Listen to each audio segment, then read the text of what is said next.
মন্দিরে যখনই কোনো ব্যক্তি গিয়ে মন্দিরের ঘণ্টা বাজান, তখন সেই ধ্বনি শুনে তিনি উপলব্ধি করেন যে ওনার মন শান্ত হচ্ছে। কিন্তু যদি উনি এই ঘণ্টা না বাজান তাহলে কিন্তু কোনো স্বর উৎপন্ন হবে না। যখন সেটা স্থির থাকে তখন কোনো স্বর উৎপন্ন হয় না। যখন আমরা তাকে আন্দোলিত করি তখন তার অনুনাদ ঘটায়, ক্রমে অনুরণন ঘটে, আর তারপর এমন ধ্বনি উৎপন্ন হয় যা আমাদের আত্মা পর্যন্ত পৌঁছয় আর মনকে শান্ত করে দেয়। এর থেকে আমরা কি শিক্ষা পাই?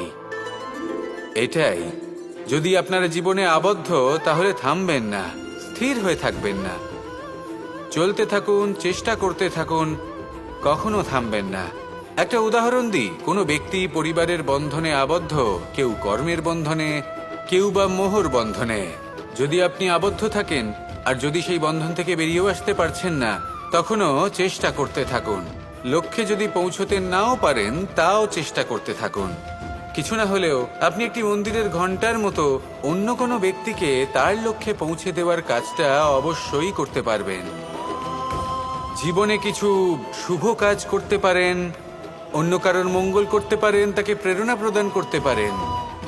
যদি আপনি চেষ্টা চালিয়ে যান জীবনে কখনোই ব্যর্থ হবেন না। তাহলে এভাবেই চেষ্টা করতে থাকুন আর আমার সাথে ভালোবেসে বলুন রাধা রাধা।